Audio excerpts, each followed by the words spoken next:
A verb is a word that expresses an action, state or occurrence. ভার্বের বাংলা হচ্ছে ক্রিয়া। অনেকভাবে এটাকে ক্লাসিফাই করা যায়, কিন্তু এটাকে ব্রডলি যদি ক্লাসিফাই করি, ইটস বেসিকলি দুই ধরনের, finite and non finite. And পুরো ট্রিটা যদি আমরা একটু লক্ষ্য করি, তাহলে এখানে দেখতে পারবো প্রথমত এটাকে ফাইনাইট আর নন ফাইনাইটে ভাগ করা গেলেও প্রত্যেকটা সাব ক্যাটাগরিজ আছে। ফাইনাইটকে প্রিন্সিপাল অ্যান্ড অক্সিলারিতে ভাগ করা যায়, নন ফাইনাইটকে আবার জেরান্ড, ইনফিনিটিভ অ্যান্ড পার্টিসিপলে ভাগ করা যায়। এছাড়া প্রিন্সিপালকে আবার ট্রানজিটিভ অ্যান্ড ইনট্রানজিটিভ এই দুই ভাগে ভাগ করা যায়, সেটাকেও আবার ঢের রকমের ভাগ করা যাচ্ছে। অক্সিলিয়ারিকেও প্রাইমারি অ্যান্ড মোডালে ভাগ করা যাচ্ছে, পার্টিসিপেলেরও আবার দেখা যাচ্ছে বেশ কিছু প্রকারভেদ রয়েছে। সো আমরা প্রত্যেকটা দেখব ডিটেইলে। প্রথমেই শুরু করি এমন একটা পোর্শন দিয়ে যেটা তাড়াতাড়ি শেষ হবে। So non finite. Non finite verbs do not change according to subject or tense and cannot function as the main verb of the sentence on their own. মানে হচ্ছে এরা সাবজেক্ট ভেদে অথবা টেন্স ভেদে পরিবর্তিত হয় না, এদের ফর্মটা সেম থাকে। অর্থাৎ ওই যে আমরা V1, V2, B3, past participle form, হ্যান ত্যান অনেক কিছু দেখি না। সো নন ফাইনাইট ভার্বসের ক্ষেত্রে এগুলো হয় না, রাইট? এগুলো টেন্স ভেদে পরিবর্তিত হয় না এবং সাবজেক্ট ভেদেও পরিবর্তিত হয় না। cannot function as the main verb of the sentence. সেন্টেন্সের মেইন ভার্ব হিসেবে নন ফাইনাইট ভার্ব কখনো ফাংশন করতে পারে না। আর এদের মধ্যে তিনটা প্রকার ভেদ আছে: ইনফিনিটিভ, জেরান্ড অ্যান্ড পার্টিসিপল। প্রথমে ইনফিনিটিভ সম্পর্কে জানা যাক। ইনফিনিটিভ এর একটা স্ট্রাকচার আছে, সেটা হচ্ছে টু এবং base form of the verb, V1 যেটাকে বলে।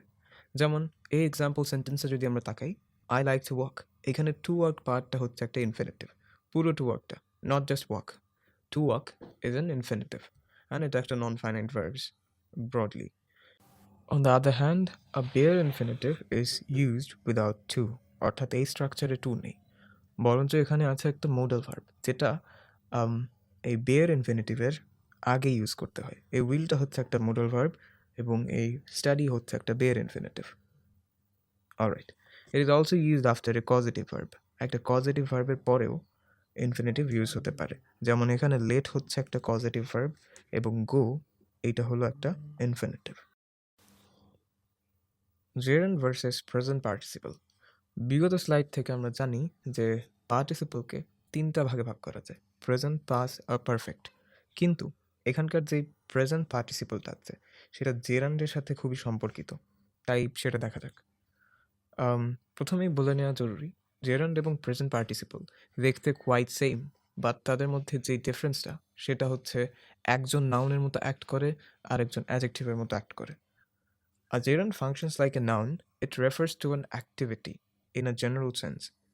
If the ing word can be replaced with another noun, such as it or that, and the sentence still makes sense, it is a gerund. কি বললো? জেরান্ডের স্ট্রাকচারটা এরকম, যেমন flying and throwing, এই দুইটা এখানে জেরান্ড এবং এরা আইএনজি যুক্ত শব্দ। ভার্বের বেস ফর্মের সাথে আইএনজি যুক্ত করলে সেটা একটা জেরান্ড হয়। আর এই জেরান্ডকে যদি ইট বা দ্যাট দিয়ে রিপ্লেস করা যায় এবং স্টিল বাক্য সেন্স মেক করে, তাহলে এটা একটা জেরান্ড হবে। যেমন flying is the nature of a bird, পাখির নেচার হচ্ছে ওরা। আর এই ফ্লাইংয়ের পরিবর্তে ইট ইউজ করা যেত, যে it is a nature of মুরগি, ড্যাম। আচ্ছা, সো দিস মেক সেন্স, তাই এটা একটা gerund. A present participle, on the contrary, is something যেটা অ্যাক্ট করে অ্যাজ অ্যান অ্যাডজেক্টিভ। আর এইটার যে আইএনজি ওয়ার্ডটা আছে, that can not be replace with it or that to make a meaningful sentence, it is a participle. Example হচ্ছে I saw a flying kite. I saw a flying kite, এখানে একটা kite আছে যেটা একটা noun, এই নাউনকে modify করছে এই flying অংশটা, অর্থাৎ এটা একটা উড়ন্ত ঘুড়ি। So flying is acting like a adjective. পরবর্তী বাক্য যদি দেখি, a crying baby is coming to me, এখানে মেইন ভার্বটা কোনটা? Coming. This is the principal verb or this is the main verb, finite version. আর এই আ ক্রাইং বেবি, এখানে বেবি হচ্ছে একটা নাউন, সেটাকে মডিফাই করছে ক্রাইং অংশটা। ক্রাইং হচ্ছে তার স্টেট বোঝাচ্ছে, অনগোয়িং অ্যাকশন বা স্টেট বোঝাচ্ছে। সো এটা হচ্ছে একটা প্রেজেন্ট পার্টিসিপল।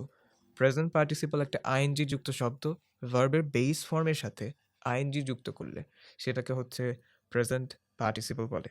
আর এই প্রেজেন্ট পার্টিসিপল অ্যাডজেক্টিভ হিসেবে কাজ করে, যেখানে একটা জেরান্ড সেম স্ট্রাকচার নিয়েও একটা নাউনের মতো কাজ করে। যেমন এখানে বলা হচ্ছে flying is the nature of a bird. উড়া হচ্ছে বার্ডের একটা নেচার। এখানে ফ্লাইং এর পরে কোনো নেসেসারি নাউনের প্রয়োজন নেই, কিন্তু এখানে একটা নাউনের প্রয়োজন আছে যেটাকে এই পার্টিসিপল অংশটা মডিফাই করবে, কারণ এটা একটা অ্যাডজেক্টিভ হিসেবে কাজ করছে। Now that we have learned about gerund versus present participle, let's move on to past participle versus perfect participle. The past participle can function as an adjective or as part of a perfect tense. এটা হতে পারে একটা adjective এবং একই সাথে এটা হতে পারে একটা perfect tenseর main verb বা অংশ। কিভাবে? অ্যাডজেক্টিভ হিসেবে যখন এটা ইউজ হবে, যেমন দ্য ব্রোকেন উইন্ডো, এইখানে উইন্ডোর একটা অ্যাডজেক্টিভ হিসেবে ব্রোকেন ইউজ হচ্ছে। আর as part of a perfect টেন্সের অংশ হিসেবে ইউজ হতে পারে I have broken the window, আমি জানালাটা ভেঙেছি। এখানে ব্রোকেন হচ্ছে পাস্ট পার্টিসিপল বা V3, যেটার সাথে হ্যাভ যুক্ত হয়ে এটা একটা পারফেক্ট টেন্স স্ট্রাকচার তৈরি করছে। এটার দুটো এক্সাম্পল আরও রয়েছে। She has a finish report, and এখানে রিপোর্ট একটা নাউন যাকে এই ফিনিশড মডিফাই করছে। Are the report is finished, এইখানে ফিনিশড কিন্তু কাউকে মডিফাই করছে না, ফিনিশড নিজেই একটা ভার্ব হিসেবে কাজ করছে। এটা হচ্ছে পার্ট অফ ভার্ব ফ্রেজ। ওকে, আর এখানে perfect participle a bit unusual structure, এটা হ্যাভিং প্লাস পাস্ট পার্টিসিপল লিখতে হয়। ইট লিঙ্কস টু কমপ্লিটেড অ্যাকশনস, দুইটা কমপ্লিটেড অ্যাকশনকে এরা লিঙ্ক করে, যেখানে একটা আগে হয়েছে আর একটা পরে হয়েছে। যেমন এখানে যদি দেখি having finished her report she went to lunch, সে আগে রিপোর্ট শেষ করেছে এবং তারপরে লাঞ্চে গিয়েছে। যেটা বলা হচ্ছিল যে দুইটা অ্যাকশনকে লিঙ্ক করে। এখন হ্যাভিং ফিনিশড প্রথম অংশে এই স্ট্রাকচার ফলো করছে, having finished her report, and পরের অংশে কি দেখো, একদম ডিরেক্ট পাস্ট সিম্পল টেন্স বা পাস্ট ইনডেফিনিট যে স্ট্রাকচারটা আছে সেটা ফলো করা হচ্ছে। সো প্রথম অংশে যদি হ্যাভিং প্লাস পাস্ট পার্টিসিপল বা পারফেক্ট পার্টিসিপল থাকে, পরের অংশটা পাস্ট ইনডেফিনিট হয়, এটা আমরা ধরে নিতে পারি। Finite verbs are verbs that change according to subject and tense of the sentence. নন ফাইনাইটের উপরে সাবজেক্ট বা টেন্সের কোনো প্রভাব ছিল না, কিন্তু ফাইনাইট ভার্বের ক্ষেত্রে সাবজেক্ট এবং টেন্সের প্রভাব রয়েছে। They show agreement with the subject and indicate time.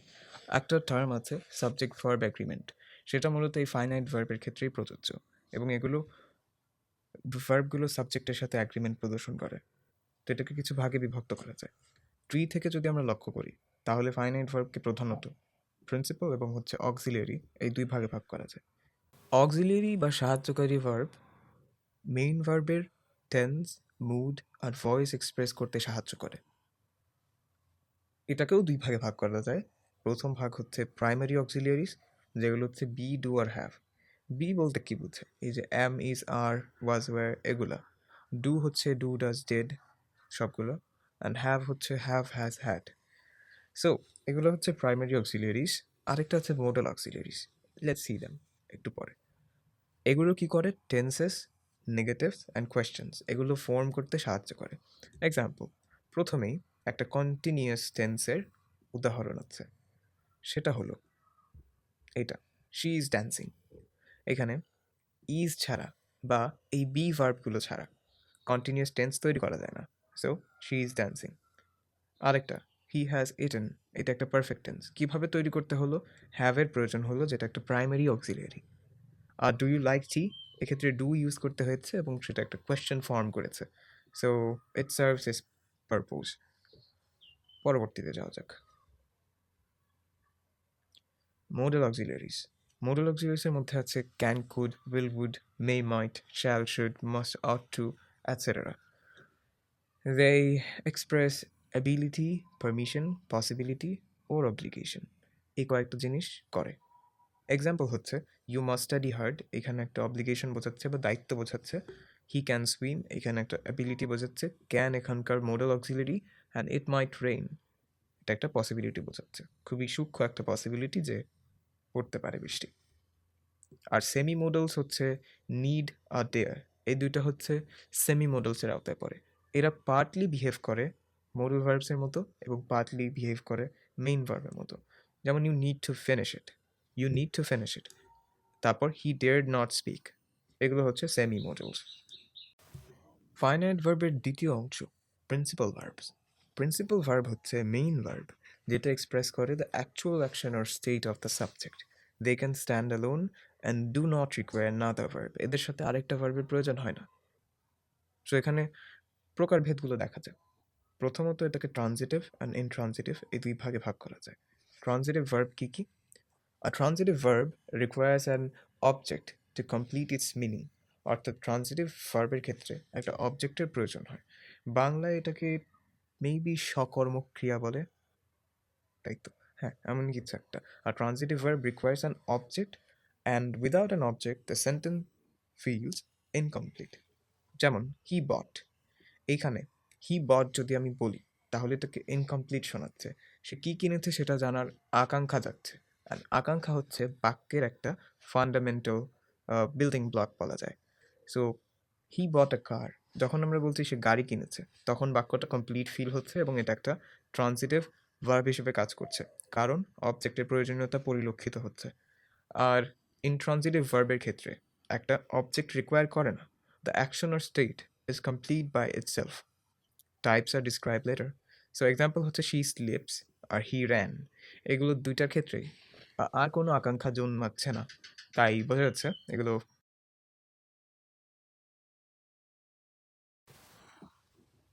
চলো ট্রানজিটিভ ভার্বের কিছু প্রকারভেদ জানা যাক। প্রথমেই আছে কজেটিভ ভার্বস। কজেটিভের বাংলা মনে করতে পারো প্রযোজক ক্রিয়া। Causative verbs show that someone causes another person to do something or experience an action. Common causative verbs include these: make, have, get, let, cause, help, compel, force, allow, and permit. So অন্য কাউকে দিয়ে কিছু করানো সেটাই causative বা প্রযোজক ক্রিয়া।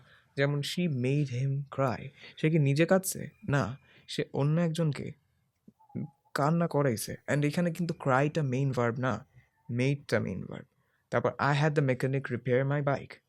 I had the mechanic repair my bike, এই রিপেয়ারটা কিন্তু মেইন ভার্ব না, মেইন ভার্ব হচ্ছে হ্যাড। তারপর the teacher let the students leave early, এই যে লেটটা কিন্তু মেইন ভার্ব, নট লিভ।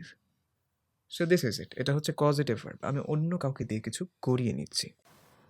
এবার কথা বলা যাক ফ্যাক্টেটিভ ভার্ব সম্পর্কে। এখন ফ্যাক্টেটিভ ভার্ব কি?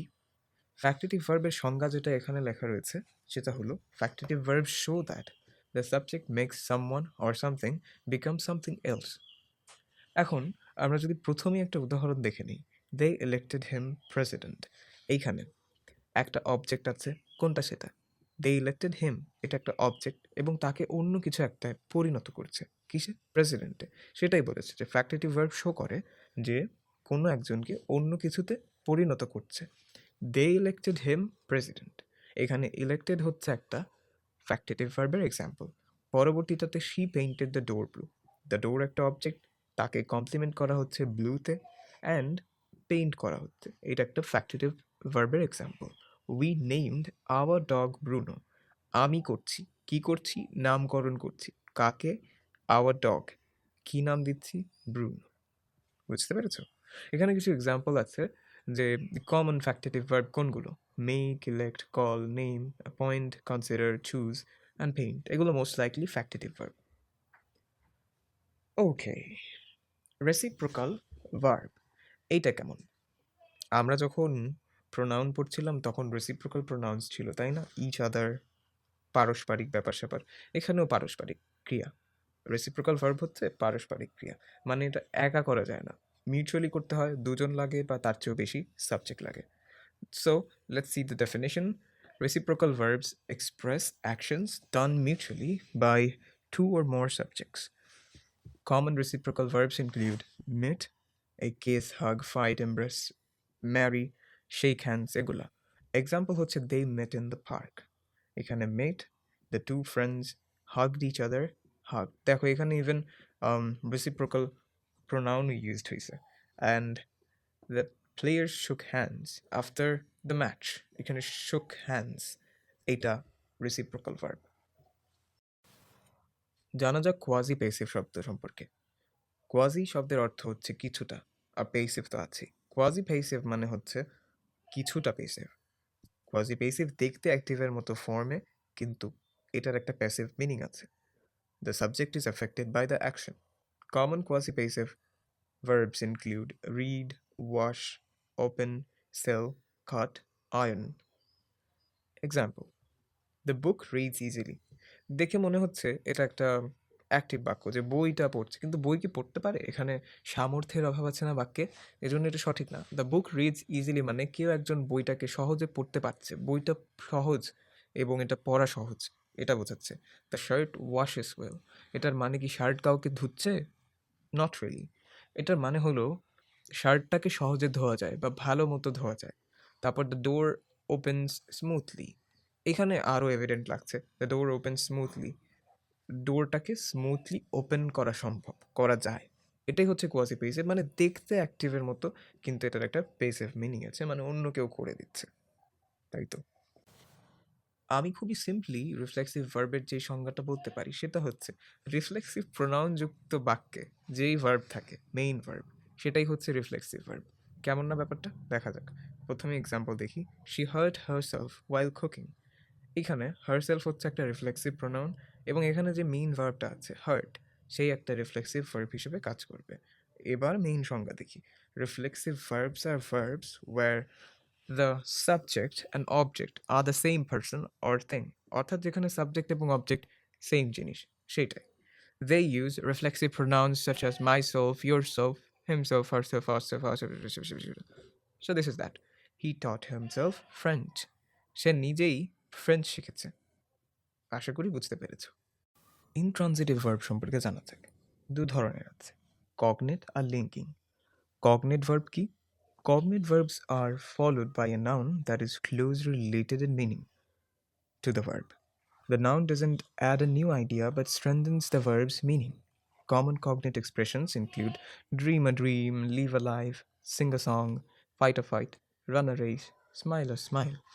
এখন সোজা বাংলায় বললে এটাকে বাংলায় মেবি বলা হতো সমকর্মক্রিয়া বা সমধাতুজ ক্রিয়া, এরকম কিছু একটা। সো ব্যাপারটা কি, বাংলায় যদি আমরা বলি যে আম, বাংলা দরকার নেই, ইংলিশে বলি। He dream the dream of glory. এখানে ড্রিমড হচ্ছে ভার্ব আর ড্রিম হচ্ছে একটা নাউন, এবং এরা খুবই ক্লোজলি রিলেটেড। এই জিনিসটাই বলছে যে কগনেট ভার্বস হচ্ছে একটা নাউন দ্বারা ফলোড হয়ে থাকে, যেটা খুবই ক্লোজলি রিলেটেড হয়। যেমন হি ফট আ গুড ফাইট, এখানে ফাইটটা হচ্ছে এই ফটের সাথে closely related, and the noun is followed by the verb. Linking verb. Linking verb কি? Linking verbs do not show action but connect the subject with its complement, অর্থাৎ একটা অ্যাডজেক্টিভের সাথে যুক্ত করে দেয়।